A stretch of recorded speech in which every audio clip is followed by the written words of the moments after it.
በሳምንቱ ከተደረጉ ምክክሮች በንግዱ ማህበረሰብ ላይ ህገወጥ ተግባራት ፈጽመዋል የተባሉ 160 የገቢ ዘርፍ አመራሮችና ፈጻሚዎች እርምጃ እንደተወሰደባቸው የተነገረበት የአዲስ አበባ ከተማ አስተዳደርና የነጋዴዎች ተወካዮች ምክክር አንዱ ነበር።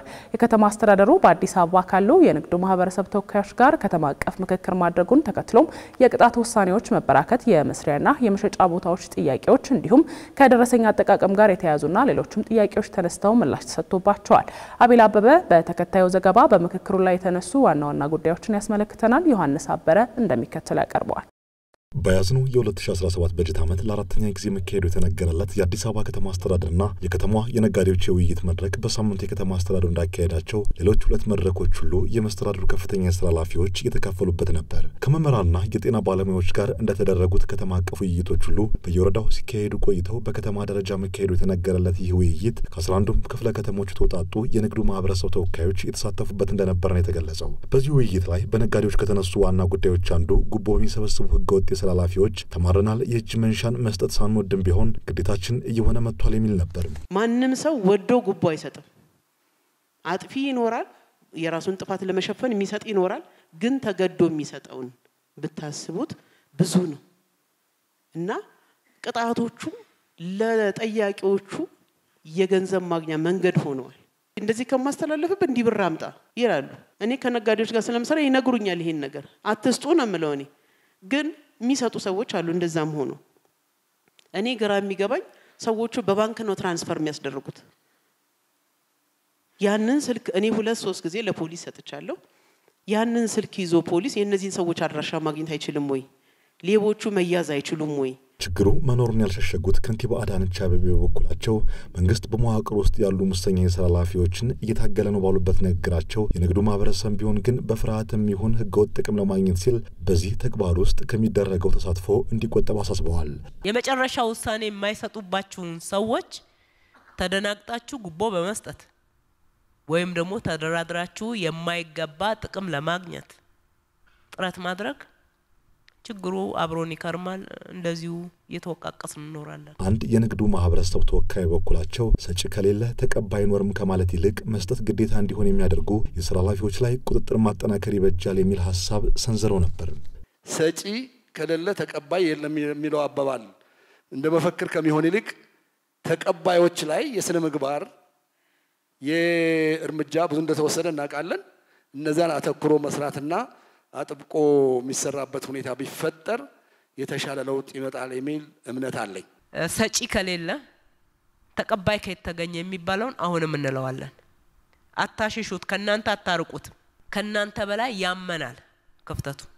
በጣም እየጣርን በአንድ አመት ውስጥ 160 ሰው ያክል መቅጣት ቀላል ነገር እንዳይመስላችሁ የታገልን ነው። ለውጥ ያመጣንበትም ጭምር ነው ያለነው። ሌብነትን ብትዋጉ፣ ሌብነትን ብንታገል፣ የቁጥጥር ስርዓታችሁን ብታጠናክሩ፣ ከዛ ባሻገር የአሰራር ስርዓታችሁን ብታዘምኑ፣ በቴክኖሎጂ ብትደግፉ፣ አገልግሎት አሰጣጣችሁ ቢዘምን፣ ፈጻሚዎቻችሁን ብታበቁ፣ አቅም ቢኖራቸው ከዚህ በላይ መሄድ እንችላለን የሚል ሐሳብ ነው የተነሳው።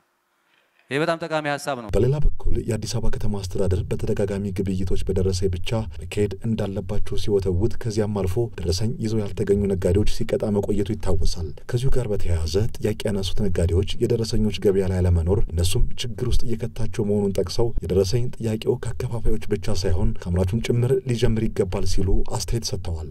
አሁንም የደረሰኝ ጉዳይ ላይ ትልቅ ፕሮብሌም እየገጠመን ነው ያለውና ደረሰኝ ለማግኘት አስቸጋሪ የሆነበት አይነት ሁኔታ ነው ያለው። ለምሳሌ የኔን ፋብሪካ በወስደው 20% ግብአት ሲሚንቶን ይጠቀማል። የዚህን 20% ሲሚንቶ ተጠቅሞ ነው አወራርዶ በኋላ ላይ ወደ ምርት የሚያወጣውና ሲሚንቶ ስንገዛ ደረሰኝ ለማግኘት በጣም እየተቸገርን ያለነው። በጣም ውይይታችን ማደጉን ያየሁበትና ዛሬ ደስ ከተሰኘውበት ደረሰኝ መቁረጥ ላይ ያለው አቋማቸው በጣም ተሻሽሏል። ጥቆማውን በጣም ጥሩ ነው። በሚገባ ፈትሸን ይሄኛው እንደ ትልቅ ግብአት እንወስደዋለን። እውነት ነው። ቸርቻሪው ብቻ አይደለም፣ ዋናው የዕቃ ምንጭ ነው። ነገር ግን ደግሞ ዋናው የዕቃ ምንጭ ነው ሲባል ቸርቻሪዎች ደረሰኝ አትቆርጡ ማለት አይደለም። የግብር ስርዓት ላይ ጠንካራ ካላልን በስተቀር ለውጣችን ቀጣይነት አይኖረው። ሌላው የንግዱ ማህበረሰብ ጥያቄ ደግሞ መንግስት ገቢ ለማሰባሰብ የሚተገብረው አሰራር ነጋዴዎችን የሚያስጨንቅ ሳይሆን ለመክፈል የሚያበረታታ መሆን ይገባል የሚል ነበር። ገቢዎችም ደግሞ ስንሄድ የንግዱን ማህበረሰብ የሚያበረታታ የሚያስጨንቅ ሳይሆን የሚያስደስት መስሪያ ቤት የሚሆንበትን መንገድ እናንተም ጥረት እንድታረጉ ክትትልም እንድታረጉልን መንግስት ከንግዱ ማህበረሰብ ቀጥቶ የሚያገኘው ሀብት ሳይሆን የንግዱ ማህበረሰብ በትክክለኛው መንገድ ነግዶ በሚያገኘው ግብር የሚገነባ አገርና የሚገነባ ከተማ እንዲኖር ነው የምንፈልገው።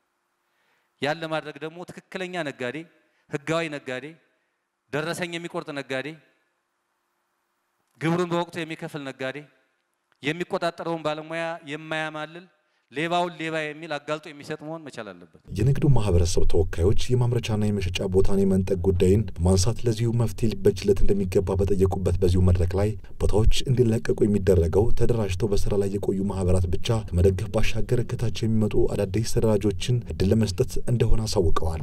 አንድ አደራጅተን ሼድ ገንብተን ሰጥተን ብድር አገልግሎት አመቻችተን ወደ ስራ ያስገባናቸውን ብቻ እየደገፍን እንይርካል ከታች የሚመጣው ወጣት ምን እናርጋው?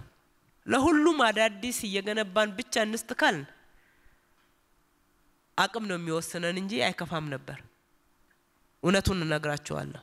እድል ያገኛችሁ የብድር እድል የተሰጣችሁ ሼድ የተሰጣችሁ ክትትልና ድጋፍ ተደርጎ በማሽነሪ ሊዝ የታገዛችሁ ሰርታችሁ ቶሎ ተሸጋገሩ። ለውጥ የጥረት ውጤት ነው። ሁሉ ጊዜ የመደገፍ ጉዳይ አይደለም። መጣር ያስፈልጋል።